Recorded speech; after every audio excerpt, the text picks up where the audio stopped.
There's a magic in having an older child who looks like them tutor a younger child who looks up to them.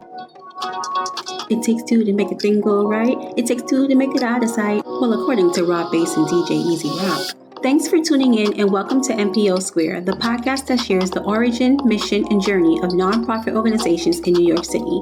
Our guests discuss the humble beginnings of their organizations, the challenges and triumphs they face, and how they've managed to expand.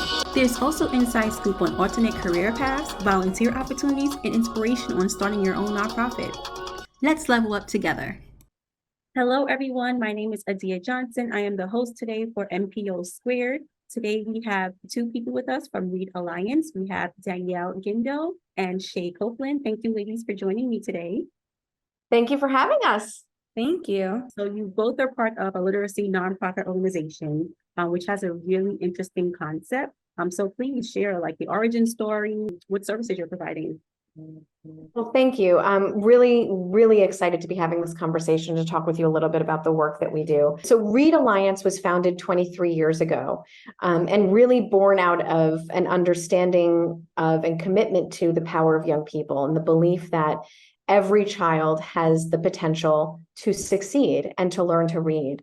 And so our founders had seen that very often children could be labeled as failing in some way or be blamed in some way if they were struggling in reading, when in fact it was simply just the process or the way in which it was taught or the inability to provide more individualized attention that was missing from the child's learning experience. And so, there was an opportunity to bring together an older child and a younger child in this learning relationship. And that's really how the model for Read Alliance was born. And so what we do is we now train and pay high school students as individual reading tutors for struggling readers in kindergarten, first and second grade.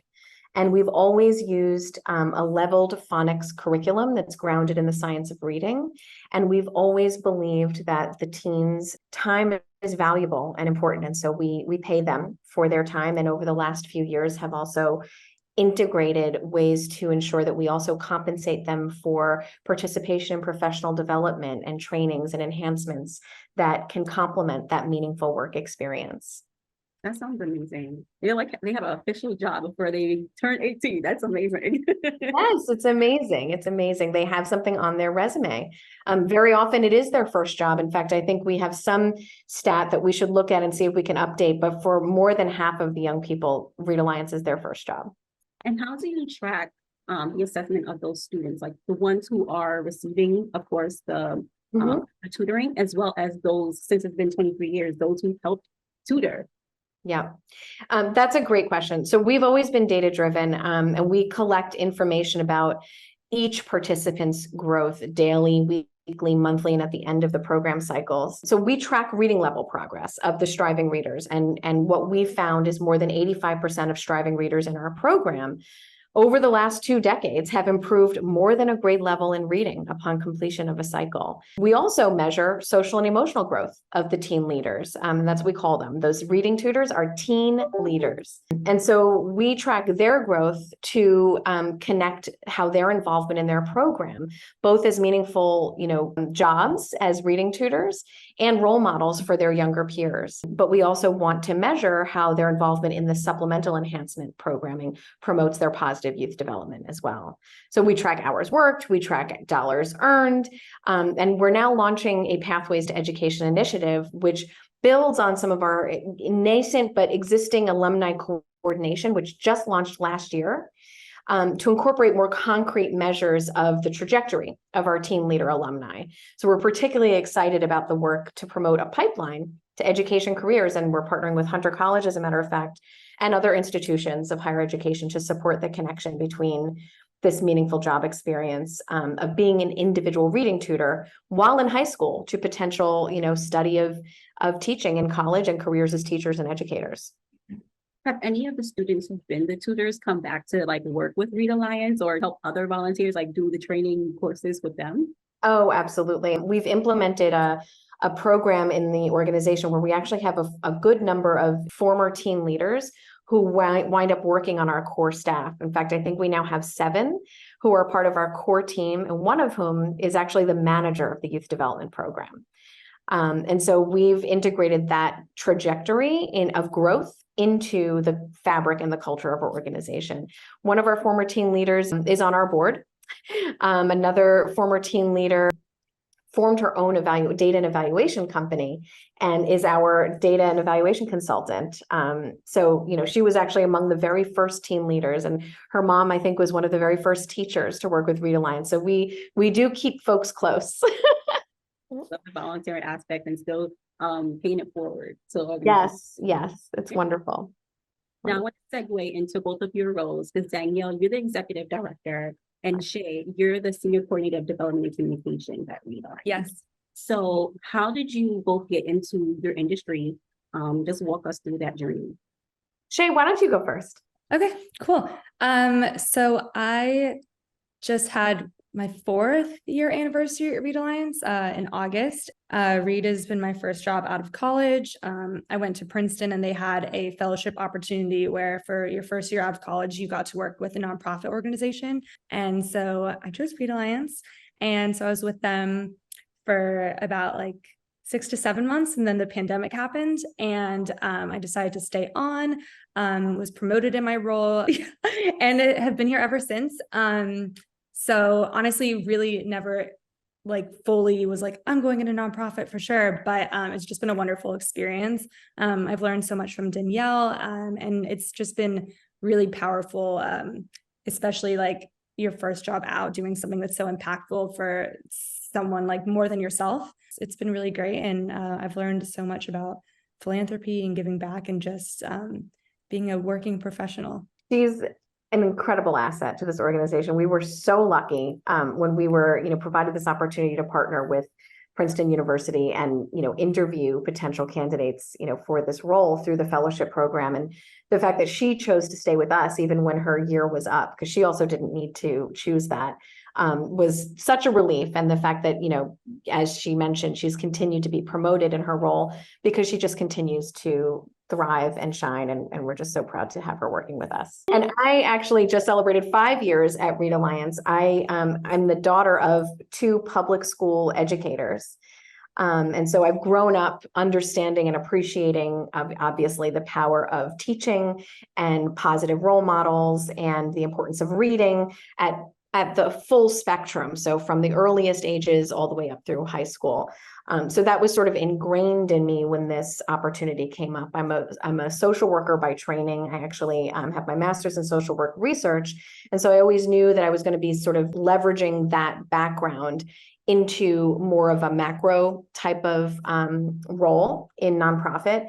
And so it was just natural that I, stayed close to the field of education and, the opportunity to connect with an organization that has such a powerful dual impact like Read Alliance just felt so right and spoke to me in a way that I just feel very fortunate to be able to wake up and not feel like I'm going to work. It's just an extension of who I am and what I believe in. I love how you both mentioned that it's the impact, right, that both drew you in. You, Danielle, had already a career in social work. You already were brought up with like giving back in general. And Shea, you kind of just fell in love with it. So what has been like one of the most impactful stories or situations you've encountered? I don't think there's any really like one thing in particular, but what really does strike me is how connected we stay with everyone. As Danielle says, like we keep everyone so close, and just seeing the impact of our work, how so many teen leaders come back to us.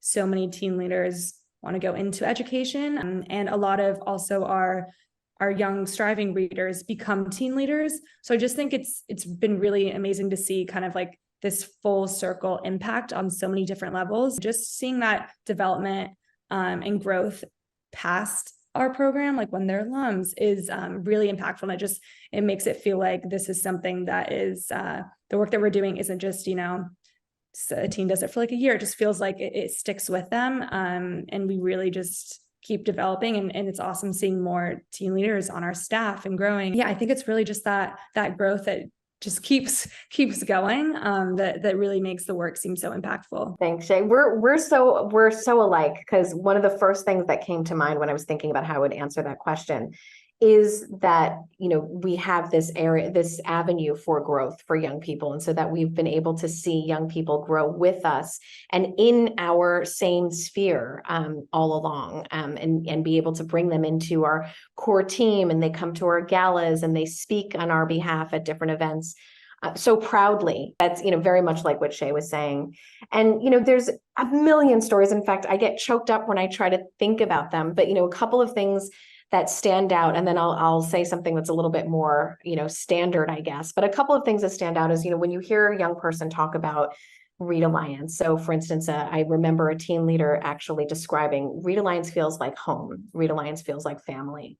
And, to know that there is a place where, especially now when there's, so much talk about, the mental health crisis, and young people have been through so much. Our communities already endure so much where we live and work. To hear them say with such confidence that they know where to go, they know who's standing with them, and that's Read Alliance, that's impactful. That's something that stands out. So when I heard that young person say that really stuck with me. I also remember a parent saying that she doesn't think her child would have learned to read otherwise. She had been struggling. And she credits Read Alliance with her child's success. And so when you hear parents talk about that, when you hear principals say, my school was a failing school when I started, and I brought Read Alliance in, and now we're in good standing, and I credit Read Alliance with so much of that improvement. Those are the things that stand out to me when you ask, like, what has the greatest impact? How do you convince, the naysayers about anything that your organization provides for students? Like someone who's like, okay, well, I definitely know, like, I've taught this class, like these students, and I cannot get them to read. How can your organization really help? Like, how do you combat that? Yeah, that's a great question. One thing is data doesn't lie, right? And we actually very recently, in fact, just last week, got the results of an evaluation that was conducted just over the summer, literally just finished. We had an objective evaluation conducted by a nationally renowned early literacy expert, who's actually quoted in pretty much any article you might read of late around, the science of reading. And the results found that even in 1 month in the summer, when, conditions are not as ideal, attendance is a lot less consistent. The young people who work with us very often are brand new to us. They haven't had the year to work with us. Even in that short period of time, every child who was in our program reached grade level equivalency, and they could not be in our program unless they were at least a half a grade level behind.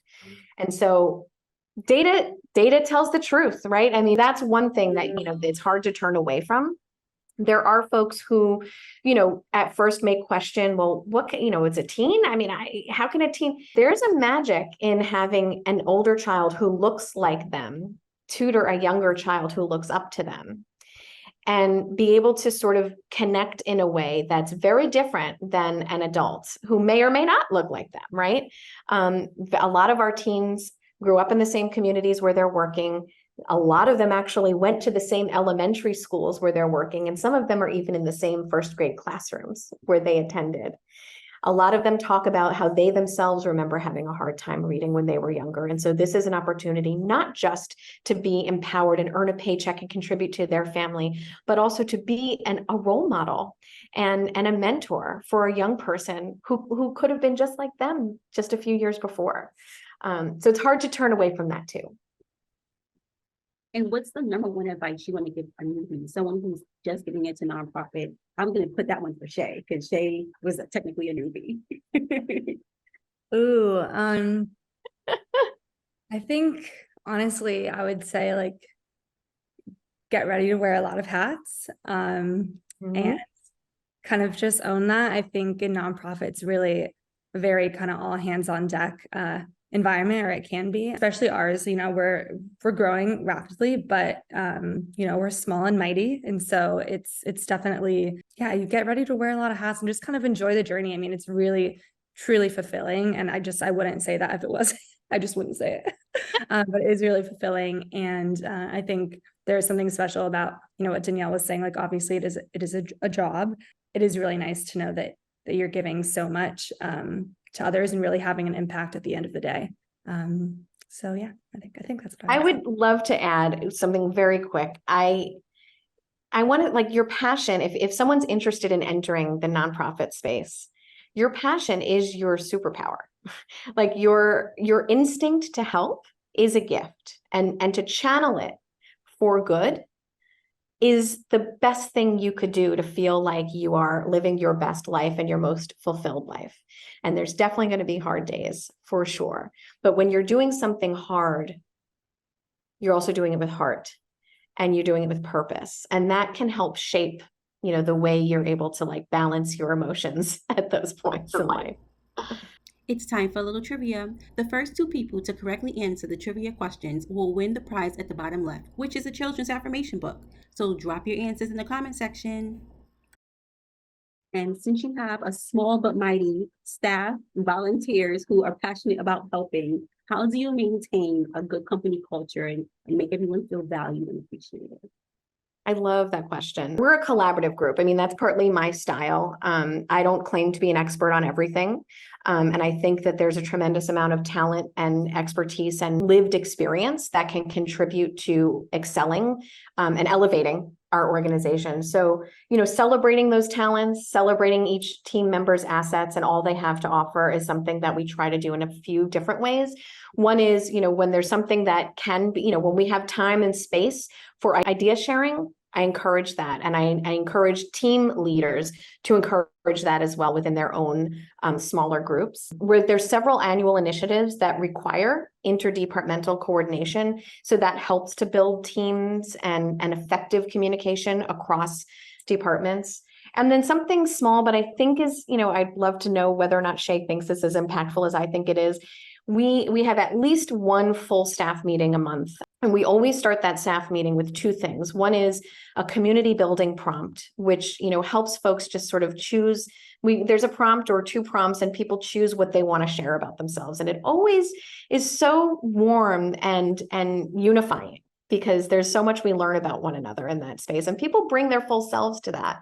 And the other is that we always have a centering mission statement. So we always start the meeting with a reminder of who we are, why we're here, and why we do what we do. And I think that also helps to sort of like keep us in that collaborative space.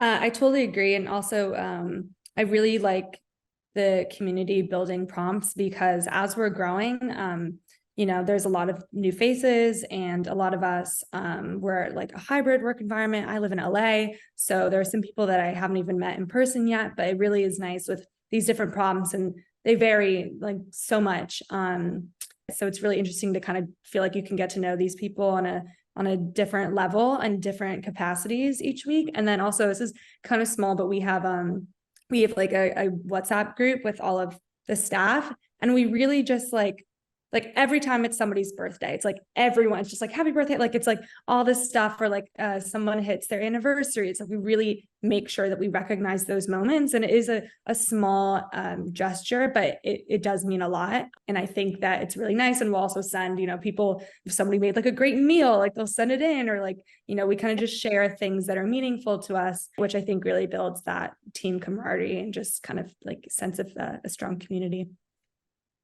I do not think celebrating birthdays is a small gesture. I love birthdays. I love birthdays. So I'm like, yeah, tell me more. Yeah, tell me more. It's a big gesture. That means you care. Yeah. You remembered. Yeah. Aside from the internal collaboration amongst the staff and volunteers, who do you really partner with and collaborate with outside of Read Alliance? Yeah, that's also a great question, because as a nonprofit, it's really important to be of a mind to be open to those kinds of partnerships. So we couldn't do what we do if we didn't partner with schools. So first and foremost, I would name, principals, educators, school leaders, teachers, elementary schools, high schools, and sometimes middle schools, depending on the relationship. Those are very, very important collaborations, and that comes first and foremost if we're talking about Read Alliance's success. The other, things that immediately come to mind is higher education institutions, especially with this, Pathways to Education initiative, and the ways in which we've built up some of those relationships to help provide that warm handoff between the high school and college experience for teen leaders who are pursuing post-secondary education. And there are other nonprofits that we work with. Some are those that are dedicated to bringing authors into spaces where they can meet children, like Meet the Writers. We're also partnering with like libraries. We're part of a collaborative in 3 distinct neighborhoods in New York City called New York City Reads Initiative. We're in East Harlem, South Jamaica, Queens, and East New York, Brooklyn.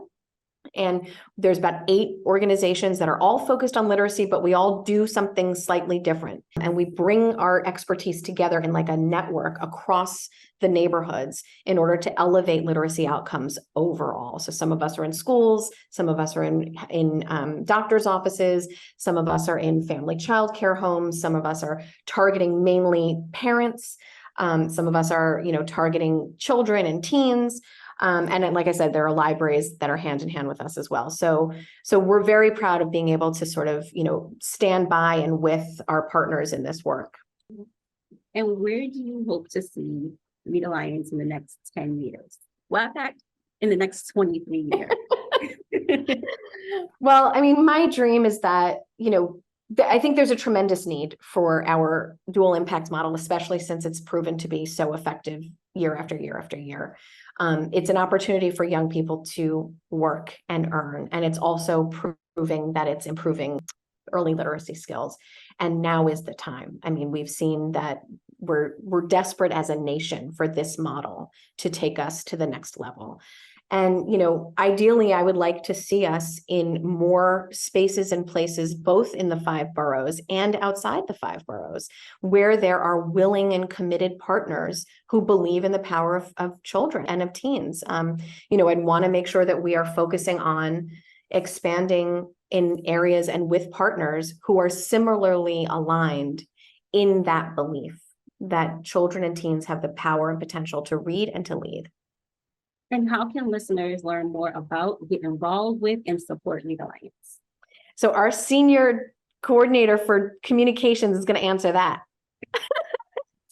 Well, first and foremost, follow us on socials. I am really trying to build up our social media just so that we can consistently get messages out to our supporters. I love showcasing, pictures of the striving readers and the teen leaders. We have a ton of information on our website that just has, there's multiple places to donate, to learn about our different events, sponsorship opportunities for our gala, for our youth summit. We also have an associate board, which is an amazing group of young professionals. I think there's probably about 28 of us now, and they work to put on fundraisers, do teen leadership workshops with their companies and corporations. So there's many ways to get involved. Obviously, to tutor, you have to be a teen, but there are still ways for different corporations to get involved by putting on, workshops, donating. And we are also super open to ideas of collaboration. All of our emails and information about us is on our website too, so people can reach out to us. We'll always answer. I'll always answer. So, and the Read Alliance website is readalliance.org. Yes. and your handles on the social media is just at Read Alliance. At Read Alliance NYC. That is a work in progress. Somebody well before Danielle and I stole the Read Alliance handle on Instagram, and it is my biggest project to get it back. But we also like LinkedIn is Read Alliance, Instagram everything else is Read Alliance, yeah. NYC. Yeah. Read is in like READ. Yes. Well, thank you both for dedicating your time to answer my questions and be on our podcast today. If any way that CUNY Startups or Baruch or CUNY can help you in your efforts, let me know. Thanks again for joining me. Thank you so much. We're so happy to be here. Thank you.